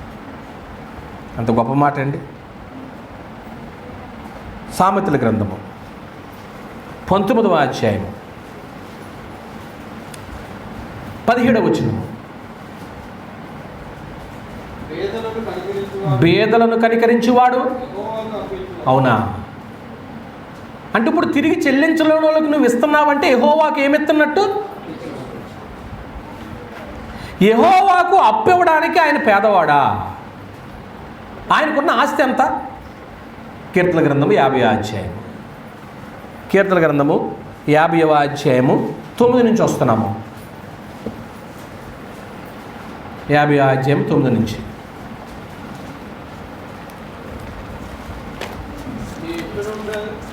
నీ ఇంటి నుంచి నేను కోడినైనను, నీ మందలోని పొట్టెలు నేను తీసుకున్నాను. అడవి మృగములని 1000 కొండల మీద పశువులు నావే కదా. కొండలోని పక్షులన్నింటినీ నేను ఎరుగుదును. పొలములోని పశువాదులు నా వశమైనవి. లోకమును దాని పరిపూర్ణత ఎవరివి? మరి ఇటువంటి దేవునికి ఏమి తీసుకోను అంటున్నటువంటి దేవునికి మనము దగ్గర నుంచి ఎందుకు తీసుకుంటున్నాడు అని అనుకుంటున్నారా? దాని అర్థం ఏంటంటే, దేవునికి ఇవ్వడం అనేటువంటిది ఈ వేదనలను కనికరించే విషయంలో మనము చూపుతున్నాం చూసారా, అదే దేవునికి ఏం చేస్తున్నట్టు మనం అర్పిస్తున్నట్టండి. తిరిగి వాళ్ళు చెల్లించలేరండి, తిరిగి వారు చెల్లించలేరండి. అంటే మనల్ని పరీక్షిస్తున్నాడేమో ఒకవేళ. అందుకే దీన్ని యేసుప్రభు వారు ఎలా చెప్పారు చూడండి. మత్తయి సువార్త 10వ అధ్యాయము 42వ వచనంలో, మత్తయి సువార్త 10వ అధ్యాయము 42వ వచనంలో ఉంటుంది. మరియు శిష్యుడని ఎవడు ఈ చిన్నవారిలో ఒకరికి గిన్నెడు చన్నీళ్లు మాత్రము త్రాగనిచ్చిన వాడు తన ఫలం ఏమవడన్నాడు? పోగొట్టుకోడు. కనుక ఇప్పటిదాకా మనం ఏం ఆలోచన చేసామంటే, అబ్రహాము గారి విషయంలో దాతృత్వం యొక్క ధన్యత ఆ రోజు కానీ అబ్రహాము గారు వాదించి నిబంధనకు నువ్వు బ్రేక్ చేస్తున్నావేంటని ఆగిపోతే అతనికి ధన్యత వచ్చేదా? ఎటువంటి ధన్యత వచ్చిందని 3 మాటలు చెప్పాను మీకు. ఒకటి, విశ్వాసునికి ఏమయ్యాడు? ఆయన తండ్రి అయ్యాడు. రెండవది, దేవునికి స్నేహితుడని చెప్పబడ్డాడు. స్నేహితుడండి, ఇద్దరు ఫ్రెండ్స్ ఉంటారు చూడండి, అసలు వాళ్ళిద్దరూ కూడా అసలు వదలరండి, ఫెవికిక్లాగా నడుస్తూనే ఉంటారు, అతుకుపోతారు. దేవునితో స్నేహం చెయ్యి, అది నిత్యం ఉంటుంది. మనుషులతో స్నేహం చేస్తే కొద్ది రోజులకి ఏమైపోతాయి. అప్పుడు దాకా వాళ్ళిద్దరు కలిసి ఉన్న వాళ్ళు ఈవిడ ఈ రూట్కి వస్తుంటే చూసి ఆవిడ ఆ రూట్కి వెళ్ళిపోద్ది. ఎందుకని ఇంక వీళ్ళిద్దరి మధ్య ఏమొచ్చింది? విరోధం వచ్చేసింది. మరి స్నేహం కాస్త ఏమైంది? తెగిపోయింది. కానీ దేవుడికి అటువంటి స్నేహితుడా ఈయన? ఏ సీక్రెట్ అయినా ముందు ఎవరికి చెప్తాడు దేవుడు? అబ్రహాం. ఫ్రెండ్స్ మధ్య ఉండవు కదా రహస్యాలు. మూడోదిగా మనం ఏం చూసాం? అసలు యేసు ప్రభువే సృష్టికర్తని. యేసు ప్రభు ఇప్పుడు ఎవరి సంతానం అయిపోయాడు? నా కొడుకు అని చెప్పుకుంటున్నాడు అన్నమాట. దేవుడేమో ఆయన నాకు బిగాటన్ సన్ అంటే, నాకు ఏకైక కుమారుడేమో ఆయన అంటుంటే, ఇప్పుడు అబ్రహాం గారు పక్క నుంచి ఏమన్నాడు తెలుసా? నీ కొడుకు అయితే ఉండొచ్చు, ఆ సృష్టికర్త నాకు కొడుకుడు ఎవరో కొడుకే. అలా మనం చెప్పగలమా? నా కొడుకుని దేవుని కోసం పెంచుతున్నానో, నా కూతుర్ని దేవుని కోసం పెంచుతున్నానో, దేవా నీవు ఏమాత్రం ఏ ఆజ్ఞ అయితే ఇచ్చావో ఆ ఆజ్ఞను తప్పకోకుండా నా పిల్లలకి నేర్పిస్తానని ధైర్యంగా చెప్పగలిగిన తల్లిదండ్రులు ఇక్కడ ఎంతమంది ఉన్నారు? నా పాయింట్ అర్థమవుతుంది మీకు ఇక్కడ? అలా ఛాలెంజ్గా చెప్పగలిగిన వ్యక్తి, దేవుని ఎదుట నిలబడగలిగిన ధైర్యం కలిగిన వ్యక్తి ఎవరు ఇప్పుడు? అబ్రహాం. అందుకే పుచ్చుకున్నటి కంటే ఇచ్చుట, నా కొడుకుని ఇచ్చాను కాబట్టి ఈవేళ ధన్యత. మందిరం పని అంటే నీ కొడుకుని పంపాల, దేవుని సేవ అంటే నీ కూతుర్ని పంపాల, నీవు ముందుండాలి. అలా చేస్తున్నప్పుడు అది ధన్యత అనేటువంటిది మర్చిపోకండి. అందులో మరో భాగం మీకు ఏం చెప్పాను అంటే, మనకి తిరిగి మనం ఎడల ప్రేమ చూపించలేని వాళ్ళు, తిరిగి మనకి ఇవ్వలేని వాళ్ళకి మనం ఏం చేయాలి? దాతృత్వం చేయాలి. అలా చేసినప్పుడు నీకు వచ్చే లాభం ఏంటో కూడా చెప్పాను. నీ నీతి నిత్యము నిలుస్తుంది, నువ్వు ఘనత పొందుతావు, నీ కొమ్ము హెచ్చించబడుతుంది అనేది మనం జ్ఞాపకం చేసుకున్నాం. చివరగా మూడవ సంగతి ఏంటంటే, ఇచ్చి తిరిగి పొందుకునేటువంటి విధానం ఉంది. ఇప్పుడు ధన్యత చెప్పాలిగా మీకు. ఇప్పుడు దాకా మీరు బాగానే చెప్పారండి, మరి మేము ఇస్తున్నామో తిరిగి మాకు పొందుకునడానికి ఏమైనా ఉందా? రావాలి కదా. తిరిగి పొందుకునే విధానం మూడోది. ఇది చెప్పుకుంటే మన పాఠం అయిపోతుంది. ఓకే, ఇది ప్రభువైన యేసుక్రీస్తు వారు ఎలా చెప్పారో చూద్దాం. లోకాసు వార్త 6వ అధ్యాయము, లోకాసు వార్త 6వ అధ్యాయము 38వ వచనాన్ని మనం చూసినప్పుడు, 38వ వచనాన్ని మనం చూసినప్పుడు, లోకాసు వార్త 6వ అధ్యాయము 38వ వచనంలో, క్షమించుడి అప్పుడు మీరును క్షమించబడుదురు. అది గుర్తుపెట్టుకోండి.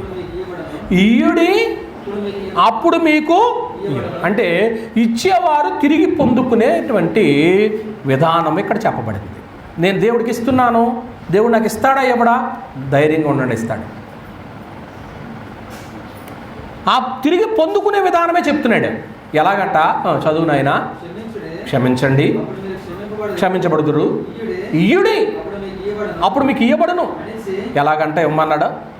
అణిచి కుదిలించి దిగజారునట్లుగా. ఏ కొలత? నిండు కొలతతో ఇవ్వాలంటే చాలండి. అంటే ఇప్పుడు ఇచ్చే విషయం మీకు అర్థమైంది అనుకుంటా. అంటే ఇలాగిస్తే మనం అలాగే ఏమవుతాము? ఆ కింద చెప్తాడు, ఏ కొలతతో కొలుస్తారో ఆ కొలతతోనే కొలుస్తాడు. మన కొలత తెలిసేది ఎలాదా? మనకు బాగా తెలుసు కొలత. ఎక్కడ తెలుసు కొలతలో? అన్ని విషయాల్లోనూ కొలతలు తెలుసు. దేవుడి దగ్గర కూడా తెలీదా? మనం ఏ కొలతతో కొలుస్తామో అదే కొలతతో కొలువు పడతాం. ఇందులో కొన్ని సంగతులు మీకు జ్ఞాపకం చేస్తాను. ఏంటంటే, ఈ భూమి మీద మనం ఇచ్చేటువంటి ఈ కొలత ఉందో చూసారా? ఇది ఇచ్చిన తర్వాత తిరిగి పొందుకునే విధానం చెప్తున్నాను. ఈ సంగతి మన ప్రభువైన యేసుక్రీస్తు వారు మహిమలో ప్రత్యక్షమైనప్పుడు మన దాతృత్వం యొక్క ధన్యత కన్నులారా చూస్తామట. అద్భుతమైన మాట. ఇక్కడ నువ్వు ఇచ్చుకుంటే వెళ్ళిపోతున్నావే, దేవుడికి చేస్తున్నావో మనుషులకు చేస్తున్నావో చేసుకుంటూ వెళ్ళిపోతున్నావో, మన ప్రభు సెకండ్ కమింగ్లో ఆయన మహిమలో ప్రత్యక్షమైనప్పుడు, ఆయన ఆగమనం అప్పుడు మనం ఇచ్చిన దాతృత్వం చూడండి, అది మనం ఎలా చూస్తాం? కన్నులారా చూస్తాం. కనపడుతుంది అక్కడ. నువ్వు మర్చిపోవచ్చేమో, నేను మర్చిపోవచ్చునేమో, కానీ ఆయన మర్చిపోడు. దాచిపెట్టిందంతా ఆ రోజు కన్నులారా చూస్తాం, మన కన్నులారా చూస్తామండి. ఆయన మహిమలో ప్రత్యక్షమవుతాడు.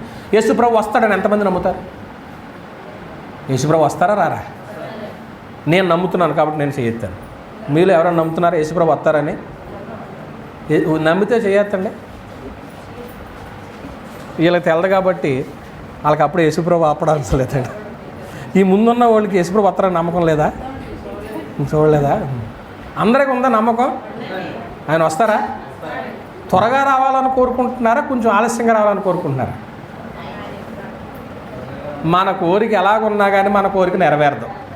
వాళ్ళు ఎప్పటి నుంచో మరణాత అంటున్నారు, వస్తున్నాడు ఇటు అయినా. మరణాత అంటే అర్థం ఏంటి? ప్రభు యేసు త్వరగా రమ్మని అలా పిలుస్తున్నారు, కానీ ఆయన ఏనాడు ఆయన రాక ఎవరికి మాత్రమే తెలుసు అన్నాడంటే తండ్రికే తెలుసు. ఓకే, ఇప్పుడు యేసుక్రీస్తు ప్రభువు వస్తారు కాబట్టి ఆయన మహిమలో ప్రత్యక్షమైనప్పుడు మనము కన్నులారా చూసేది ఏటో తెలిసిన ఈ వేళను చూపిన, చెప్పండి పాఠం, దాతృత్వం. కళ్ళారా చూసుకోండి. ఇంత చేశానా నేను? తెలిసిన వాక్యాలే రాసేసుకోండి. మత్తయి సువార్త 25వ అధ్యాయము 34 నుంచి 40 వరకు రాసుకోండి. అక్కడ అంచె తీర్పును గురించి ప్రస్తావించు ప్రభు ఏం మాట్లాడాడంటే, ఒక మాట చెప్తాను. అక్కడ అన్ని సందర్భాలు మీరు ఇంటికి వెళ్ళిన తర్వాత చదవండి. ఎవరైతే చదివారో నా పర్సనల్ వాట్సాప్కి లేదా గ్రూప్లోనూ మెసేజ్ పెట్టండి. అక్కడ ఉన్న సందర్భం ఏంటంటే, ఈ దాతృత్వం ఇచ్చినటువంటి వాళ్ళని తాను స్వయంగా వచ్చి రాజు ఏం చేస్తాడో తెలుసా? ఇన్విటేషన్ పలుకుతాడట, ఆహ్వానం పలుకుతాడట. ఏమని? రండి, లోకము పుట్టినది మొదలుకొని మీ కొరకు సిద్ధపరిచిన నిత్య రాజ్యాన్ని ఏం చేయండి? స్వతంత్రించుకొనుడి. ఆయనే స్వయంగా వచ్చి పిలుస్తాడట. ఇప్పుడు పిలుపులు కూడా ఎలాగైపోయినాయి తెలుసా? ఫోన్ ద్వారానే పిలుపులు, అవునా కదా? పూర్వం అయితే ఇంటికి వెళ్ళి గౌరవముగా పిలిచి వచ్చిన వ్యక్తి గౌరవంగా కూర్చోబెట్టి ఏం చేసేవాళ్ళు? మంచినీళ్ళు ఇచ్చి, భోజనం సమయం అయితే భోజనం పెట్టి. ఇప్పుడైతే ఇగో రేపు పొద్దున ఫంక్షన్ ఉందా, 10 వచ్చాయి. అలా 10 వస్తారా, ఈలోగా మనం బఫే ఏర్పాటు చేసుకుంటాం, త్వరగా పెట్టేస్తాము. వాళ్ళు కూడా బిజీ కదా, బిజీ షెడ్యూల్ అయిపోయి, అందరు బిజీ లైఫ్ అయిపోయింది. వాళ్ళు త్వరగా భోజనం చేసేస్తారు, త్వరగా వెళ్ళిపోతారు, అయిపోయింది. ఈ కొద్ది రోజులకి బాంధవ్యాలు అసలు ఉంటాయా, తెగిపోతాయి? అర్థమవుతలేదు నాకు. ఇప్పటికే చాలా మటుకు ఏమైపోయినాయి, నైతిక విలువలు పడిపోయినాయి. రాబోయే రోజులు ఎలా ఉంటుందో మనకు తెలియదు. మనం ధన్యులమే. కనుక ప్రియమైన దేవుని వారలారా, ఆలోచన చేయండి. ఖచ్చితంగా చదువుతారా ఇంటికి వెళ్ళిన తర్వాత? మత్తయి సువార్త 20. నాకు టైం లేదు కాబట్టి నేను ముందుకు వెళ్ళిపోతున్నాను. చదువుతారా? అక్కడ ఏంటంటే స్వయంగా ఆయనే వచ్చి నీకేం పలుకుతాడు? ఆహ్వానం పలుకి ఏమంటాడో తెలుసా? రండి అంటాడు. ఆ రోజు నువ్వు తలుపు అలా తెరవగానే లోపలికి వెళ్ళి చూడగానే ఇదా నేను సంపాదించింది అంటే, నువ్వు సంపాదించింది కాదు. నెలకో 15 రోజులకో వారానికో నువ్వేం చేసావు తెలియకుండానే ప్లేటు సంచో లేకపోతే బాక్స్ నీ దగ్గరికి వచ్చినప్పుడు ఏం చేసావో తెలుసా? తెలియకోకుండా దాతృత్వమో చేసేసావు. అక్కడ అనుకోకుండా కళ్ళతో చూసేటప్పటికి, బీరువా ఓపెన్ చేసేటప్పటికి, అబ్బా ఏంటి ఎంత నిధి ఉందండి. ఒక్కోసారి మీరు కూడా దాచుకున్న డబ్బులు మర్చిపోతారు. ఎప్పుడైనా సంగతి ఎదురైందా మీకు?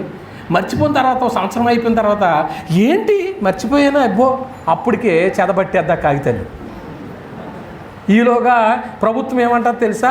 ఈ ఏళ్ళ రద్దయినాయి అంటారు. అప్పుడు రద్దయిన కాగితాలు ఏం చేయాలా? అక్కడ చిమ్మెట పట్టేసింది, చెదబట్టేసింది, మర్చిపోయావు. ఏంటి ఇంత డబ్బులు దాచానా నేను? నువ్వు కూడగట్టింది రేపొద్దున నీ కొడుకు చూసినప్పుడు, నీ మనవడో మనవరాలు చూసినప్పుడు, మా నాయనమ్మ మా తాతయ్య ఇంత దాచారన్నా కానీ ఆశ్చర్యపోతారు. అందుకే నేను గతంలో మాట చెప్పాను, మీరు ఎంత నిధి దాచినా కానీ ఎవరికి తెలనివ్వకుండా మీ పిల్లలు తెలవనివ్వకూడదు. ఒకరోజు వాళ్ళు చూసి ఏమవ్వాలో తెలుసా? ఆశ్చర్యపోవాలి. ఏంటి, నా తల్లి ఇంత కష్టపడి ఇంత సంపాదించిందా? నా తండ్రి కష్టపడి ఇంత సంపాదించాడా? ఈవేళ నువ్వు చేసే ప్రతి రూపాయి, ప్రతి పైసా కూడగట్టి దాతృత్వం అనేటువంటి పేరుతో దేవుని సందాలో కానుక సంచిలో వేస్తున్నావంటే ఆ రోజున కళ్ళారా చూసుకుంటావో దగ్గరికి వచ్చి నీకు ఇన్విటేషన్ పలికేది ఎవరో తెలుసా? కింగ్, రాజాది రాజు అంటాడు కదా, ఆయనే స్వయంగా వచ్చి నీకు ఆహ్వానం పలుకురా. నీకు తెలియదు అక్కడ భూమి మీద ఎందరితో మాట్లాడబడ్డావో. భోజనం పెడతాక తిట్టుకున్నారు నీకు, బట్టలు కొంటకు తిట్టుకున్నారు నీకు. అయినా కానీ నువ్వు దాచిన డబ్బుతో ఏం చేసావు తెలుసా? సంచిలో వేసేసావు, పెట్టిలో వేసేసావు. ఈవేళ నువ్వు దాచుకున్నటువంటిది ఎంతో చూపిస్తాను రా. ఇక్కడ మీ కష్టాలు తెలుసు నాకు, మీరు ఎంత శ్రమ పడతారో నాకు తెలుసు. ఎందుకంటే మీతో నేను సేవ చేస్తూ మీ కుటుంబాల కోసం ప్రార్థిస్తున్నాను కాబట్టి అందులో నుంచే మీ దాతృత్వాలతో చేస్తూ ఉన్నారు, లేమిలో కూడా చేస్తూ ఉన్నారు. ఆ రోజు నువ్వు చూసుకుంటే కళ్ళారా చూసుకున్నప్పుడు ఆశ్చర్యపోతావండి, ఆశ్చర్యపోతాం ఏమండి. కానీ ఇటువంటి పరిస్థితిని మనం చూడకోకుండా మన కళ్ళకు చెప్పండి ఏం కలుగు చేశాడు?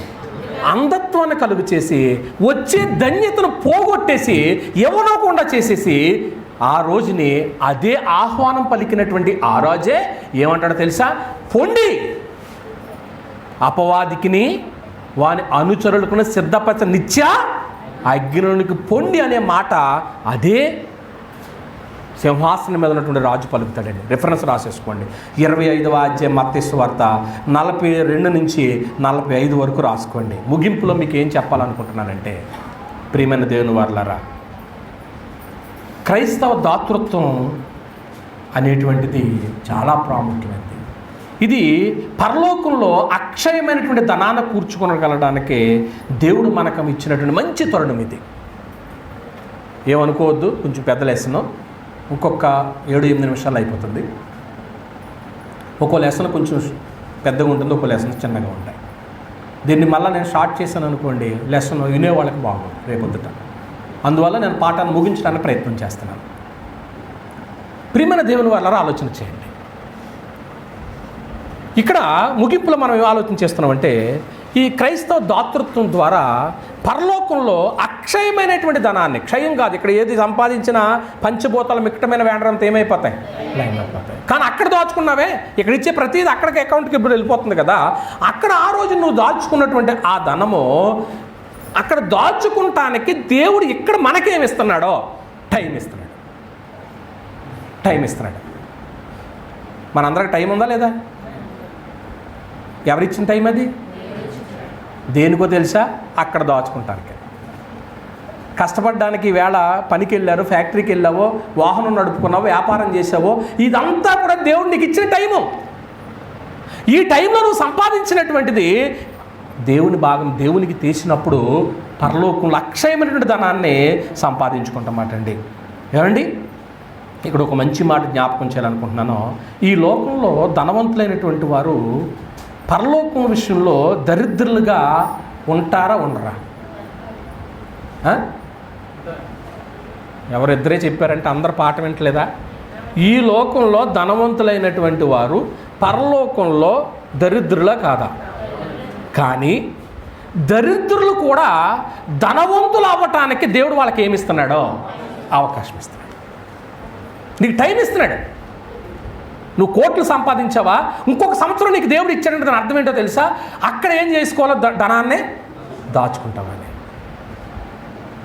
అలాగనటానికి నా మాట ఏం చెప్పట్లేదు. నేను ఒక ఒక ఒక ఒక సంఘాన్ని నేను సాదృశ్యంగా మీ ముందు పెట్టాలనుకుంటున్నాను. ప్రకటన గ్రంథం 3వ అధ్యాయము. ప్రకటన గ్రంథం 3వ అధ్యాయము 17వ వచనాన్ని మనం చూసినప్పుడు లవోదీకున్నటువంటి సంఘంతో మాట్లాడుతూ ఏమంటున్నాడంటే, నీ క్రియలో నేను ఎరుగుదు, నువ్వు చల్లగానే వెచ్చగానే లేవు. నువ్వు చల్లగానే వెచ్చగానే ఉండిన మేలు, నువ్వు వెచ్చగానే చల్లగానే ఉండక నువ్వు వెచ్చగా ఉన్నావు, కానీ నేను నిన్ను నా నోటి నుండి ఉమ్మివేయా. నీవు దౌర్భాగ్యుడును, గుర్తుపెట్టుకోండి, దిక్కుమాలిన వాడవును, దరిద్రుడును, గుడ్డివాడును, దిగంబడి ఉన్నావని నీకు తెలుస్తలేదు. ఉందా మీ బైబిల్లో? తెలియక నువ్వేమనుకుంటున్నావంటే, నేను ధనవంతుణ్ణి, ధనవృద్ధి చేసి ఉన్నాను, నాకేమీ అబ్బబ్బబ్బా, కొందరు ఈ డబ్బులు చూసుకుని ఏమనుకుంటున్నారు తెలుసా? నాకే కొదువ లేదు, దేవుడితో నాకు సంబంధం కూడా లేదు అనుకుంటున్నారు. జాగ్రత్త.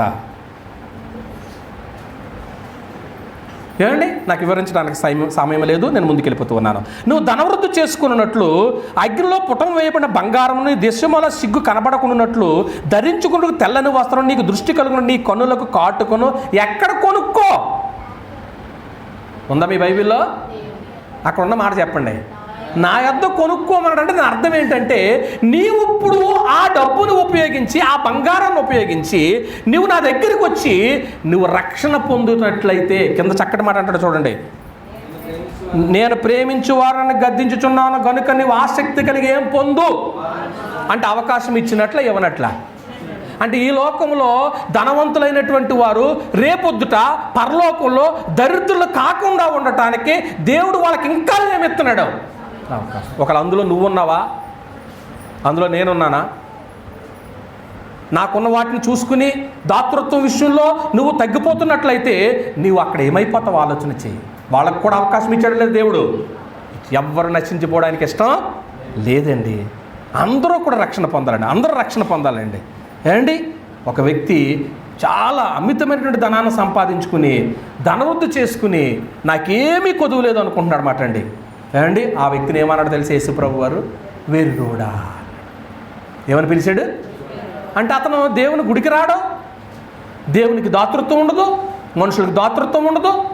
అతన్ని లోకాసువార్త రాసేసుకోండి, 12వ అధ్యాయము 21వ వచనం రాసుకోండి. ఏమండి, ఇక్కడ మరొక వ్యక్తిని కూడా రాసుకోండి. ఒక ధనవంతుడు ఉంటాడో, పరలోకంలో ధనం కలిగి ఉండటానికి ఇష్టపడని వ్యక్తి. అతను ఎవరొస్తాడని చెప్పుకోవచ్చు. పరలోకంలో ధనం కలిగి ఉండడానికి ఇష్టపడినటువంటి వ్యక్తి. ఇప్పుడు దాకా మీరు విన్న పాఠాన్ని బట్టి ఇక్కడ ఇచ్చే ప్రతీదీ కూడా ఎక్కడ రేపు పొద్దున చూస్తాం? కళ్ళతో మహిమలో చూస్తామో చూడమా? అది ధన్యత కాదా? నా మాట అర్థం అవ్వలేదు మీరు? ధన్యతేనండి. అక్కడ దాచుకోమని యేసుప్రభు దగ్గరికి ఆ యవనస్తుడు వచ్చి ఏమన్నాడు తెలుసా? నిత్య జీవానికి వారసున్న ఒకటికి నేను ఏ మంచి కార్యమో చేయాలని అడిగినప్పుడు అన్నీ చెప్తే ఇవన్నీ నేను ఎప్పటి నుంచో పాటిస్తున్నాను అన్నాడు. కానీ అక్కడ ఏమన్నాడు తెలుసా? నీకు ఒకటి కొదువుగా ఉంది, నీ ఆస్తిని అమ్మే బేదలకు ఇచ్చి వచ్చి నన్ను వెంబడించమన్నాడు. కానీ చేయగలిగాడా? వ్యసనపడుచు వెనక్కే వెళ్ళిపోయాడంటే చెప్పండి, అతను ఎవరో తెలుసా? ధనాపేక్ష కలిగినోడు. ఇప్పుడు కొత్త నిబంధనలో ధనాపేక్షను దేంతో పోల్చాడు తెలుసా?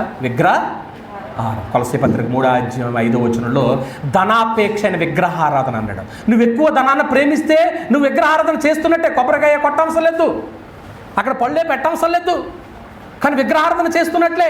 కానీ అతను విగ్రహారాధన చేసి దేవుని రాజ్యానికి దూరం అయిపోయాడండి. కనుక ప్రియమైన దేవుని వర్లరా, ఏమండి, నువ్వు చేసే ప్రతిదీ కూడా విశ్వాసంతో చేయి. చివరికి ఒక వాక్యాన్ని చదువుకుందామండి. తిమోతికి రాసిన మొదటి పత్రిక 6వ అధ్యాయము, నేనే చదువుతాను. తిమోతికి రాసిన మొదటి పత్రిక 6వ అధ్యాయము 17వ వచనాన్ని చదువుతున్నాను. 6వ అధ్యాయం 17వ వచనం అండి. ఇహమందు ధనవంతులైన వారు గర్విష్ఠులు కాక, అస్థిరమైన ధనమునందు నమ్మిక ఉంచక, సుఖముగా అనుభవించుటకు సమస్తమును మనకు ధారాళముగా దయచే దేవుని యందు ఏముంచాలా? నమ్మకం. వారు వాస్తవమైన జీవమును సంపాదించుకునే నిమిత్తము రాబోవు కాలమునకు గుర్తుపెట్టుకోండి, మంచి పునాది తమ కొరకు వేసుకొనుచు మేలు చేయువారును, సత్క్రియలను ధనము గలవారును, ఔదార్యము గలవారును, తమ ధనములు ఇతరులకు పాలిచ్చు వారిని ఉండవలని వారికి ఏం చేయమన్నాడో ఆజ్ఞాపం. కనుక ఈరోజు ఏ పాట విన్నారండి? పుచ్చుకొనుడి కంటే క్రైస్తవ దాతృత్వం అనేటువంటి పేరుతో బోధకుడికి తెలియదు, విశ్వాసులకి తెలియక దేవుని పేరిట వసూలు చేసేటువంటిది బైబిల్ ప్రకారంగా కరెక్ట్ కాదనే సంగతిని మనం జ్ఞాపకం చేసుకుంటూ, అక్కడ మెయిన్గా మనం ఏం చూసామంటే శిష్యుడు బోధకుని కంటే అధికుడు కావడం. కనుక బోధకుడు చెప్పింది నువ్వు వినవలసిందే. అలా వినలేదంటే అపవాది నీ అల్ప విశ్వాసాన్ని ఏం చేసుకున్నాడో ఆయుధంగా చేసుకుని నీకు వచ్చే ధన్యతను ఏం చేస్తాడు? పోగొట్టాడు. అది ఎక్కడ ప్రారంభించాడు? ఏదేనులో. అక్కడ మొదలుపెట్టినటువంటి వ్యక్తి ఈరోజు పాఠం దగ్గరికి ఎక్కడ దాకా వచ్చాడు? క్రైస్తవ దాతృత్వం దగ్గరికి వచ్చేసాడు. ఈవేళ ఇవ్వనివ్వకుండా చేస్తున్నాడంటే ఎవరు ఉపయోగించే ఆయుధం అది? ఆపాదు. నీకు వచ్చే ధన్యత రానివ్వకుండా చేస్తాడు. రెండో సంగతి మనం ఏం చూసుకున్నామంటే, ఇవ్వడం వల్ల ధన్యత, ఎంత ధన్యత అని చెప్పానంటే, ఏమయ్యాడైనా విశ్వాసులకు తండ్రి అయ్యాడు, దేవునికి స్నేహితుడయ్యాడు. తన పుట్టినటువంటి కొడుకే ఎవరవట? ఒక సృష్టికర్త మాట అండి. ఆయన ద్వారా ప్రపంచాలు కలుగు చేయబడినాయి మాట అండి. అటువంటి ధన్యత రాకోకుండా ఆ రోజు అబ్రహాము గారు, నువ్వు నాకు ఎందుకు ఈ మాట ఇచ్చావు, నేను నా కొడుకుని ఇవ్వను, ఇచ్చిన మాట నువ్వు ఇప్పుడు తీసుకుంటావా, ఈ కొడుకునే కానీ బలిస్తే స్థిరం చేసిన వాగ్దానం ఏమైపోద్దని ప్రశ్నించాడా? నువ్వు బోధకుడు చెప్పింది నువ్వు ధన్యురాలు అవుతావు, ధన్యుడు అవుతావు. ఆలస్యమైనా కానీ దేవుడు చెప్పింది చేశాడు. గుర్తుపెట్టుకోండి ప్రియమైన వాళ్ళారా. మరొక సంగతి మీకు చెప్పాను ఈ పాఠంలో, దాతృత్వం అనేటువంటిది మనము ఇతరులకి తిరిగి మనకి చెల్లించలేని వాళ్ళకి అలా చేస్తే మన నీతి నిత్యము నిలుస్తుందని చెప్పుకున్నాం, మన కొమ్ము హెచ్చింపబడదని చెప్పుకున్నాము. ఏమండి, ఇంకో సంగతి ఏం చెప్పాను అంటే, దాతృత్వం వల్ల మనకు వచ్చేటువంటి తిరిగి పొందుకునే విధానం, అదేనా? తిరిగి పొందుకునే విధానము. తిరిగి మనం పొందుకోవచ్చా, పొందుకోలేమా? పొందుకోవచ్చు. ఎప్పుడు చూస్తావు కళ్ళారా? ప్రభు ప్రత్యక్షమైనప్పుడు. వస్తాడా రాడా? వస్తాడు. ఆ వచ్చినప్పుడు మనం చూస్తాము, ఆయనే స్వయంగా వచ్చి, రండి మీ కొరకు సిద్ధపరిచిన నిత్య రాజ్యాన్ని స్వతంత్రించుకోండి అంటాడు. కానీ ఒకవేళ ఇక్కడ ఎవరైనా దాతృత్వం అనేటువంటి విషయంలో వెనకంజలో ఉంటే వాళ్ళ మనోనేతలకు ఏం కలుగు చేశాడు? గుడితనాన్ని కలుగు చేశాడు. నీకు వచ్చే ధన్యత రాకుండా చేసింది ఎవరో తెలుసా? నేను కాదు, మా పాస్టర్ గారు అడ్డుపడ్డారని నువ్వు అనుకోవద్దు. నేను నీ కోసం ప్రార్థించే వ్యక్తినే. కానీ నీలో ఉన్న అల్ప విశ్వాసాన్ని ఆయుధంగా వాడుకొని నీకు వచ్చే ధన్యతను ఏం చేశాడు? అపవాది రాకుండా చేశాడు. అది నీకు మనోనేత్రం ఎలిగింపబడితే ఈరోజే కళ్ళు తెరువు. చివరిలో మనం ఏం జ్ఞాపకం చేసుకున్నామంటే ప్రియమైన దేవుని వల్ల క్రైస్తవ దాతృత్వం అనేటువంటిది చాలా ప్రాముఖ్యమైనది. అక్షయమైనటువంటి ధనాన్ని కూర్చుకుంటానికే ధనవంతులైనటువంటి వారికి కూడా ఇప్పటికీ వాళ్ళకి ఏమి ఇస్తున్నాడు? టైము ఇస్తున్నాడు. అలా టైం ఇవ్వకోకుండా లవోదీకులు ఉన్న సంఘం ఏమనుకుందో తెలుసా? నేను ధనవంతుడను, ధనవృద్ధి చేసుకున్నా, నాకు ఏ మేలు, నాకు ఏ కొదువా. కానీ దేవుడు చెప్పాడు, నువ్వు దిగంబరివి, నీకు సిగ్గు తెలియలేదు, నువ్వు వీటిని చూసి మురిసిపోతున్నావు, ఇప్పుడైనా నీకు టైం ఇస్తున్నాను, వచ్చి నా దగ్గర ఏం చెయ్యి? కొనుక్కు నువ్వేం చేసి మారు మనసో పొందు, నీకు టైం ఇచ్చానని అన్నాడు. మరి ఈరోజు ఒకవేళ మనకి టైం ఇస్తే ఆ టైంలో మనం మారు మనసు పొంది క్రైస్తవ ఔదార్య విషయంలో మనము దేవుని పిల్లలంగా వాక్యానుసారమైనటువంటి రీతిలో చేసి నిత్యత్వానికి వారసులం అవ్వాలని ఈ మాటలు హెచ్చరించుకుంటూ ఇంతటితో మూసిన మీ అందరికీ వందనాలండి. తలలో ఉంచండి, కళ్ళు మూసుకొని ప్రార్థన చేసుకుందాం. మమ్మల్ని మిక్కిలిగా ప్రేమించిన మా పరమ తండ్రి, దాతృత్వం యొక్క ధన్యత తండ్రి, అది ఎంత ధన్యతో అబ్రహాము గారికి అర్థమైంది ఆ రోజు. ఈనాడు నాయన శిష్యుడు బోధకుని కంటే అధికుడు కాదు. బోధించే బోధ కళ్ళకి కట్టినట్లుగా బోధిస్తున్నా ఈ బోధ లోపలికి వెళ్ళనివ్వకుండా మనోనేత్రాలు గుడితనాన్ని కలుగు చేసి వచ్చే ధన్యతను ఆటంక పెడుతున్నటువంటి అపవాది యొక్క క్రియను గ్రహించే జ్ఞానం దయచేయండి తండ్రి. ఈ మాటలు నీరుకట్టి ఫలింపచేయండి. లవోదీకులో ఉన్నటువంటి సంఘము మారు మనసు పొందడానికి టైం ఇచ్చావు నాయన. నిజముగా మా జీవితంలో అట్టి దాతృత్వం మేము కలిగి ఉంటే స్వయముగా మీరే వచ్చి మమ్మల్ని ఆహ్వానం పలుకుతూ ఒక నిత్య రాజ్యాన్ని, ఇదిగో నువ్వు సంపాదించిన ధనమని కళ్ళారా చూసుకునే భాగ్యాన్ని ఇస్తాం. మిగతా సమ్మేళకరంగా మార్చమని మా ప్రభువు యేసుక్రీస్తు వారి పేరిట ప్రార్థన అడుగుచున్నాం తండ్రి. ఆమేన్.